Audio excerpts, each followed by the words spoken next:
રાજકોટનું રતનપર જંગનું મેદાન બનવાનું છે. ક્ષત્રિય સમાજનું વિશાળ સંમેલન આવતીકાલે ત્યાં થવા જઈ રહ્યું છે અને એ સંમેલનમાં જે દિશા દેખાશે એના પરથી ઘણું બધું સ્પષ્ટ થઈ જવાનું છે કે પરસોત્તમ રૂપાલાની ઉમેદવારી યથાવત રહે તો પણ શું કોઈ દ્રશ્યો બદલી શકે છે ક્ષત્રિય સમાજ? કેમ કે મોટાભાગના ક્ષત્રિય સમાજો જે પણ સામે આવી રહ્યા છે એ પત્રકાર પરિષદ કરીને સ્પષ્ટ રીતે કહી રહ્યા છે કે અમને માત્ર પરસોત્તમ રૂપાલા સામે વાંધો છે. ભારતીય જનતા પાર્ટીનું કમળ ઊભું રાખો, થાંભલો ઊભો રાખો કે પથ્થર ઊભા રાખો, એને જીતાડવાની જવાબદારી અમારી છે. નમસ્કાર, આપની સાથે હું દેવાંશી.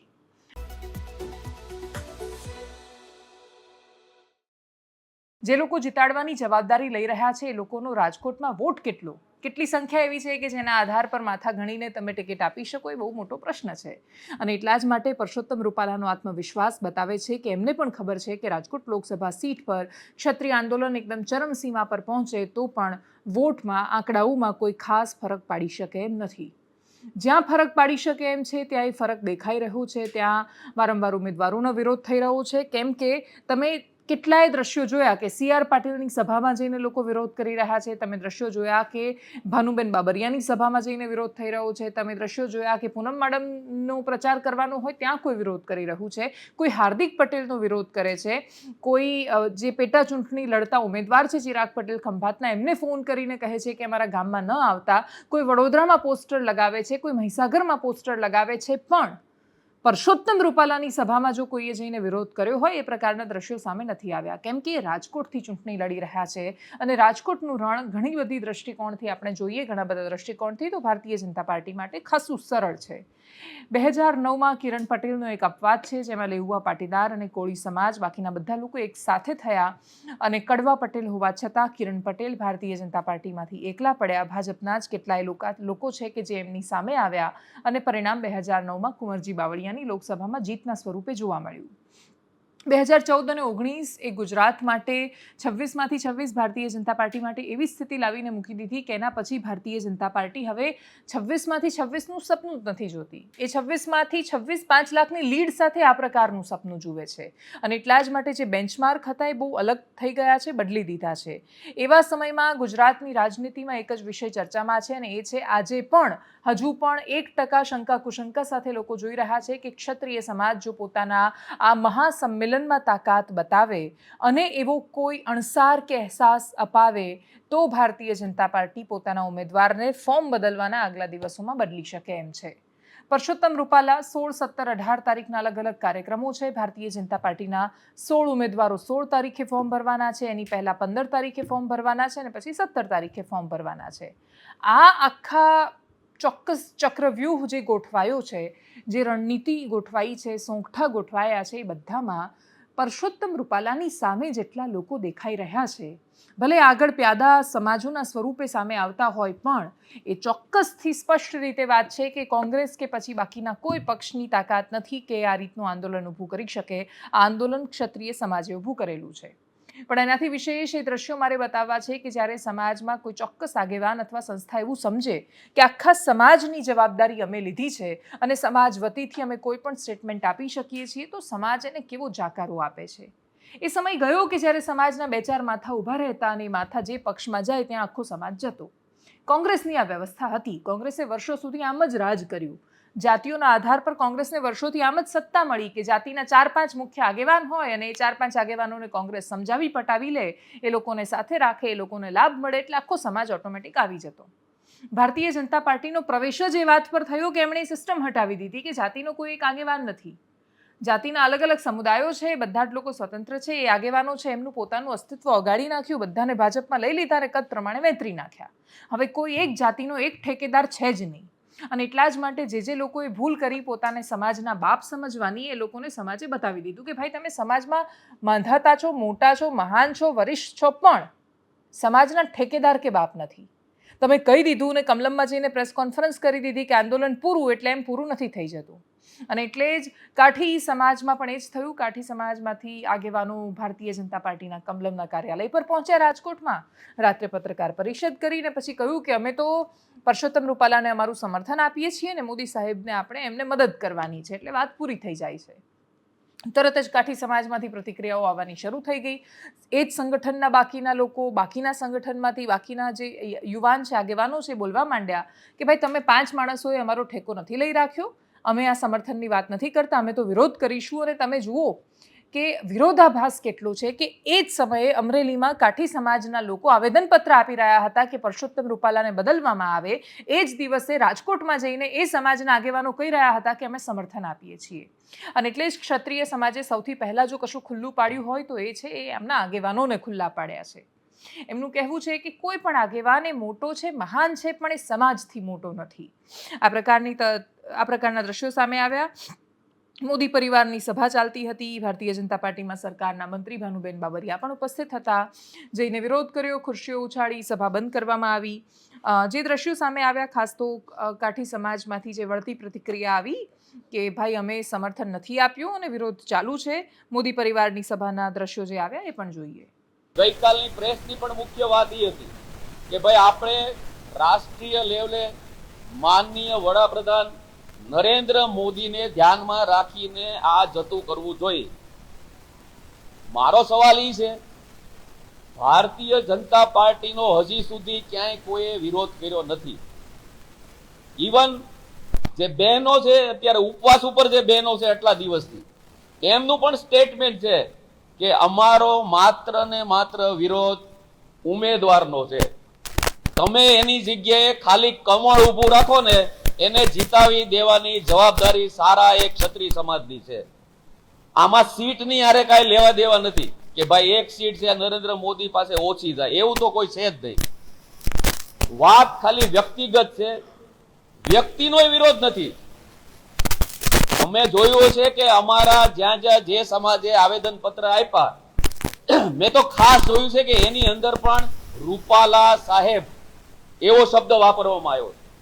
ક્યાંય તોછડાઈ ભર્યું વર્તન કરવામાં આવ્યું નથી. પણ સહન શક્તિની એક મર્યાદા હોય. એક જ વ્યક્તિને કારણે ધીમે ધીમે આ દાવાનળ પછી કંટ્રોલ બહાર જાય છે. ત્યારે વિચારવાનો સમય આવી ગયો છે કે આ સમાજ હંમેશા ભાજપ સાથે રહ્યો છે. ભારતીય જનતા પાર્ટીના શીર્ષસ્થ નેતૃત્વ પ્રત્યે માન છે, પણ ક્યાં સુધી છે? જ્યારે આટલા દિવસોથી બહેનો રસ્તા ઉપર હોય, રોડ ઉપર હોય, છતાં જો પેટનું પાણી ન હલતું હોય તો આ સવાલ કોને કરવો કે શા માટે આવું વર્તન? શા માટે? માત્ર ને માત્ર એક વ્યક્તિની ઉમેદવારીનો સવાલ છે. કોઈ પાર્ટીનો વિરોધ નથી.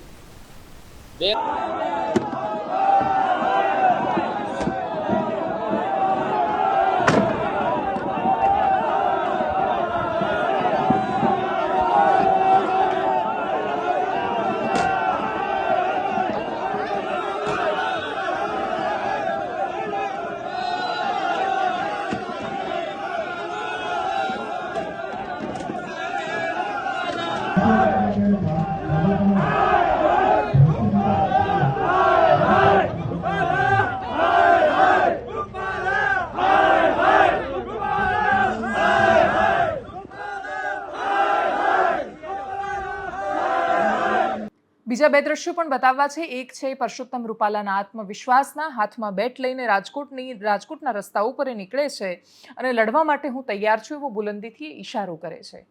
એમનું પણ જોમખોમ બધું દેખાઈ રહ્યું છે અત્યારે, અને જે તાકાતથી એ ઉતર્યા છે એ પણ દેખાઈ રહ્યું છે. પણ એ બધાની વચ્ચે ક્ષત્રિય સમાજ સંમેલનો યોજાય ત્યારે શપથ લેવડાવે છે કે ગમે તે થાય પરસોત્તમ રૂપાલાને હટાવીને રહીશું. મતદાન ભારતીય જનતા પાર્ટીની સામે કરવાની પરિસ્થિતિ જ્યારે આવીને ઊભી થઈ જાય ત્યારે શું થઈ શકે એ પણ મહત્વનું છે. એ તસવીર જોઈએ જેમાં ક્ષત્રિય સમાજ શપથ લેવડાવી રહ્યો છે.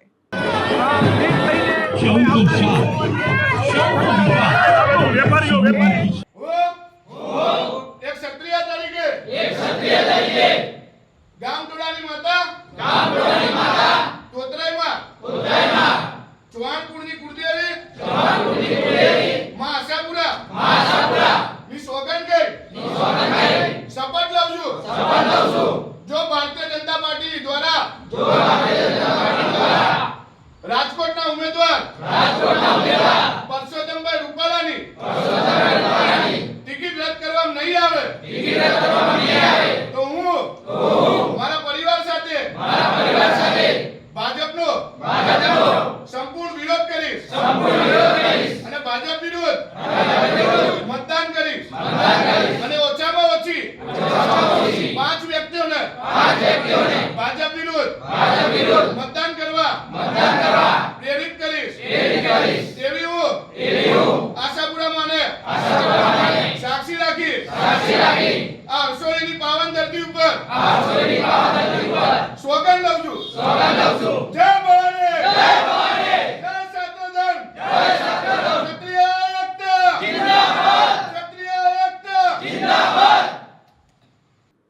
તબક્કાની ચૂંટણીમાં જે મુખ્ય રાજ્યો છે એમાંથી એક રાજસ્થાન પણ છે, આપણું પડોશી. ત્યાં 11 બેઠકો પર મતદાન થવાનું છે અને આ મતદાન પહેલાં પ્રધાનમંત્રી મોદી એક જગ્યાએ અલગ અલગ રાજ્યોમાં જઈને જનસભાને સંબોધતા હોય છે. એ રાજસ્થાનના બાડમેરમાં હતા.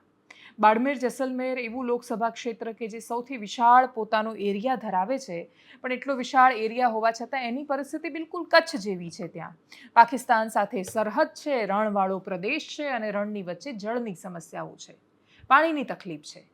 પ્રધાનમંત્રી મોદીએ કચ્છ જેવું બનાવવાની વાત કરી રાજસ્થાનના બાડમેરને. જેસલમેરને જ્યારે તમે કચ્છ જેવું બનાવવાની વાત કરો છો ત્યારે કચ્છમાં પણ હજુ જે બાકી છે, કચ્છનો અદ્ભુત વિકાસ થયો છે, પણ કચ્છમાં કેટલા બધા પાણીનો કયા ભોગે વ્યય થાય છે એની તસવીરો પણ બતાવી છે. આજે કચ્છમાંથી દ્રશ્યો સામે આવ્યા. નર્મદા કેનાલ વધુ એકવાર એમાં ગાબડું પડ્યું, ફરી એકવાર ગાબડું પડ્યું. બનાસકાંઠા અને કચ્છ સુધી આપણે પાણી લઈ જઈએ છીએ, પણ એ પાણી લઈ જતા કેટલા હજારો લીટર પાણીનો વ્યય કરીએ છીએ એની આપણે કલ્પનાએ નથી કરતા.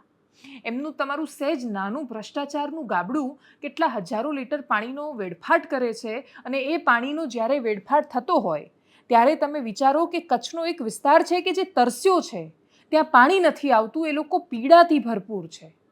એ લોકોની આંખમાં પાણી આવે છે કેમ કે એ લોકોને પાણી જોઈએ છે અને છતાંય કોઈ પાણી નથી પહોંચાડી શકતું. કચ્છના ઘણા બધા વિસ્તારો છે, બન્ની છે, પચ્છમ છે, એવી રીતે જે ઉત્તરી કચ્છનો જે વિસ્તાર છે, તો ત્યાં મોટા દિનારા એક ગામ છે, ત્યાં અમે પહોંચ્યા હતા. તો ત્યાં આ જ પરિસ્થિતિ છે. મોટા દિનારા એનાથી આગળ બીજા એક ગામમાં ગયા તો ત્યાં બધે જ ત્યાં 15-20 દિવસે પાણી આવે, પાણીનું ટેન્કર પાણી ખરીદીને એ લોકોને લાવવું પડે. એ લોકોની પરિસ્થિતિ એવી નહીં કે 1000 રૂપિયાનું ટેન્કર લાવી શકે, અને છતાંય ગમે તેમ કરીને જીવવાની કોશિશ કરતા એ માણસો કચ્છમાં આજે પણ આશાની કિરણ સાથે એ લોકો જોઈ રહ્યા છે કે આજે નહીં તો કાલે અમારા હિસ્સામાં પાણી આવશે. રાજસ્થાનના બાડમેર જેસલમેરની પણ આ જ સમસ્યા છે. પ્રધાનમંત્રી મોદીએ ત્યાં જઈને વચન આપ્યું કે હું કચ્છ જેવો તમારા પ્રદેશને બનાવી દઈશ, પણ સાથે એક વાત એટલા માટે એના વિશે ધ્યાન દોરવું પડે કે પાણી એ બહુ મૂળભૂત જરૂરિયાત છે. અને જ્યારે આપણે દાવો કરતા હોઈએ કે કચ્છના આપણે છેક સુધી રણમાં પાણી પહોંચાડ્યું, પણ તમે સુરેન્દ્રનગરમાં જાઓ, જેમ કે એ વિસ્તારને જો નર્મદાનું પાણી ન મળતું તો પરિસ્થિતિ ખરાબ હોત. સરકારે ખૂબ કોશિશ કરી, કેનાલોના નેટવર્કિંગથી લઈને ત્યાં પાણી પાઇપથી પહોંચાડ્યું કે ગમે તે રીતે, પણ પાણી પહોંચાડ્યું ત્યાં. પણ એ જ સુરેન્દ્રનગરના નાના રણમાં તમે જ્યારે જશો ત્યારે હજારો લીટર નર્મદાનું પાણી વેડફાઈ જાય, પણ એની પહેલાંના જે ગામડાઓ છે તરસ્યા રહી જાય. ત્યાંનો ખેડૂત પાણી માટે ટળવળતો રહી જાય. પણ આપણે હજારો લીટર પાણી વેડફતા હોઈએ તો એને કયા ભોગે આપણે વિકાસ કરી રહ્યા છીએ? અને એટલા જ માટે નર્મદાનું પાણી આપણને નર્મદા જીવાડે છે. આ તો ચૈત્ર મહિનો ચાલે છે, અત્યારે ઉત્તરવાહિની નર્મદા પરિક્રમા ચાલી રહી છે, ને આપણે માની જેમ એની સેવા અને પૂજા કરીએ છીએ, પરિક્રમા કરીએ છીએ. જેને મા માનીએ છીએ એ માત્ર ખાલી પુરાણોમાં આપણું રક્ષણ કરનારી કે મોક્ષદાયિની એ માતા નથી, એ તો જીવનદાયિની છે, આપણને જીવાડે છે એ નદી. પણ નર્મદા જ્યાંથી શરૂ થાય છે થી લઈને કચ્છમાં જ્યાં જ્યાં પહોંચાડી કે બનાસકાંઠામાં પહોંચાડી, એ વિસ્તારોમાં જાઓ તમે તો તમને ખબર પડશે કે બનાસકાંઠામાં ઉદાહરણ તરીકે ધાનેરાનો જે વિસ્તાર છે પાછળનો, ત્યાં આપણે નર્મદા ન પહોંચાડી શક્યા તો ત્યાંના બાળકોની હાલત શું છે? એ લોકોના જીવન ભયાનક દોજખમાં હોય છે. અમે એ નાની છોકરીઓને જોઈ છે કે જે કહે છે કે હું મોટી થઈને કલેક્ટર બનીશ ને મારા ગામમાં પાણી પહોંચાડીશ. જ્યાં પાણી નથી એ આંખોમાં સપના પહોંચ્યા છે, પણ છતાંય કમનસીબે એ છોકરીઓ દરરોજ સ્કૂલ નથી જઈ શકતી કેમ કે દરરોજ નાતી નથી.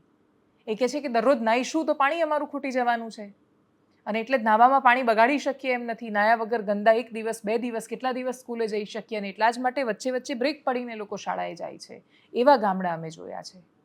પાણી આપો ને પાણી નહીં આવે તો અમારું આખું ગામ, ત્યાં ગામમાં કોઈ છોકરી નથી આપતું છોકરાઓને, કેમ કે ગામમાં પાણી નથી. ગામની સ્ત્રીઓનું કામ જ આખો દિવસ આ છે. પાણીની વાત કરીને આંખોમાંથી પાણી સાથે રડતા માણસો અમે બનાસકાંઠામાં જોયા છે. કચ્છમાં આજે પણ પશ્ચિમના વિસ્તારોમાં તરસ છે, અને તરસ ક્યારે બુઝાશે બહુ મોટી સમસ્યા છે. અને એ બધાની વચ્ચે આપણે તૂટતી કેનાલોને જોઈએ તો એવું થાય કે એમ પણ એમના શરીરમાં લોહી નથી. એક એક નસની જેમ કેનાલ કામ કરે છે, ને એ નસ આખો દિવસ ફૂટી જાય ને તૂટી જાય તો શરીરમાં લોહીની ઉણપ હોય, લોહીના બાટલા આપણે ચડાવતા હોઈએ અને પછી એ લીક થયા કરે આખો દિવસ, તો એ કેમનું ચાલે? અને છતાંય ભ્રષ્ટાચાર રૂપી રાક્ષસ છે, કોઈને એ સમજાવવા તૈયાર જ નથી.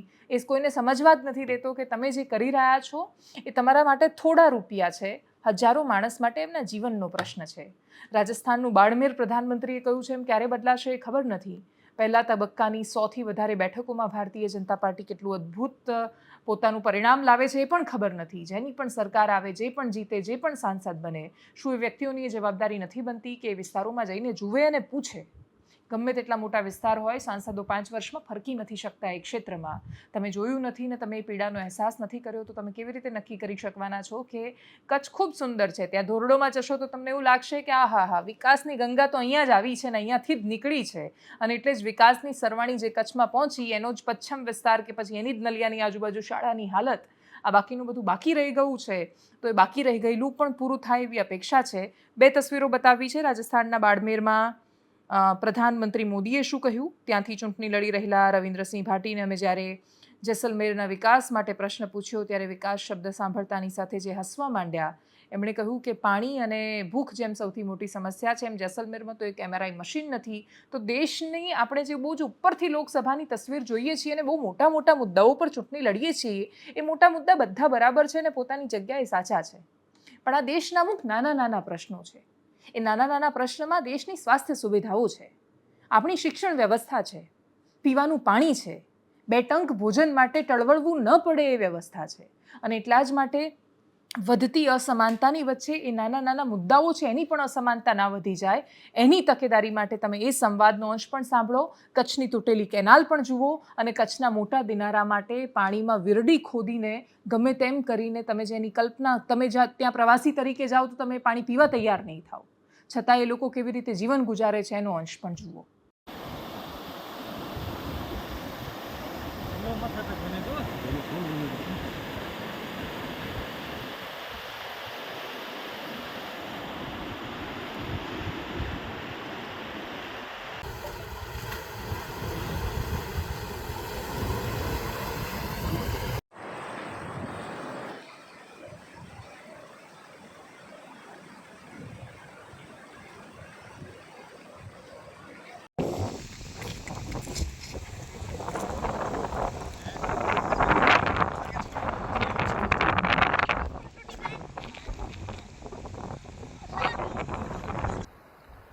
लेकिन 2001 के भूकंप के बाद गुजरात के लोगों ने मुझे सेवा का मौका दिया.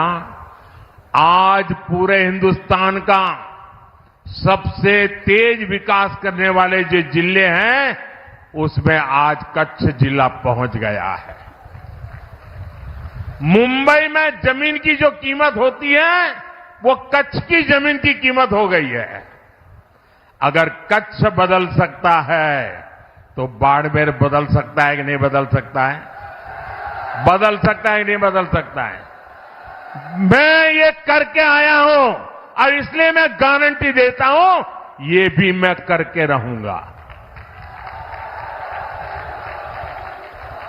अपनी अपनी ओर से सब कुछ गिनाते हैं, जैसे कांग्रेस इलेक्टोरल बॉन्ड से लेकर बाकी सब स्कैम, सरकार कैसे नाकाम रही वगैरह गिनाएगी, तो भाजपा के पास राम मंदिर से लेकर 370 से लेकर बहुत कुछ है गिनाने को जो उन्होंने राष्ट्रीय स्तर पर किया.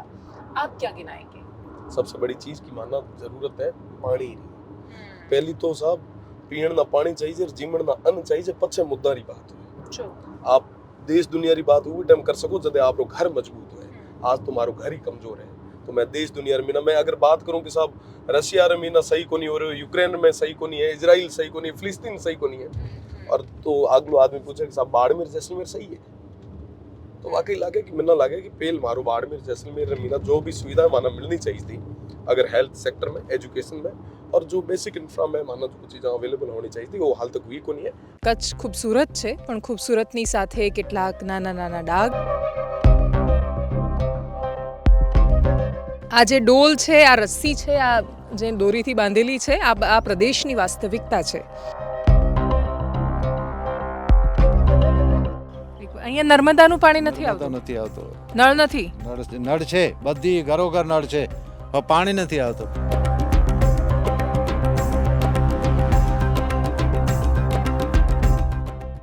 તો સારું કામ કરે છે સરકાર? સરકાર તો કામ સારું કરે છે પણ અમારો નસીબ થોડુંક પાસે છે. આ તરસ્યો પ્રદેશ કહેવાય છે, આ તરસનો પ્રદેશ કહેવાય છે. માણસો પીવા માટે પાણી ક્યાંથી લાવે બહુ જ મોટી સમસ્યા છે.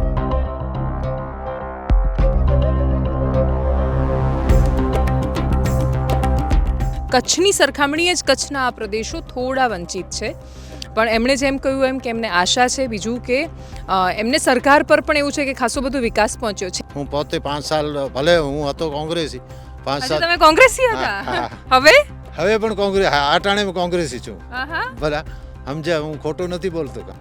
તમે સમજો કે આ પ્રામાણિકતા પણ તમને કચ્છમાં જ જોવા મળે કે જ્યાં કોંગ્રેસના નેતા એવું કહી રહ્યા છે કે હું કોંગ્રેસી છું પણ છતાં એ વાત માનવી પડશે કે સરકારે કામ ઘણા બધા કર્યા છે.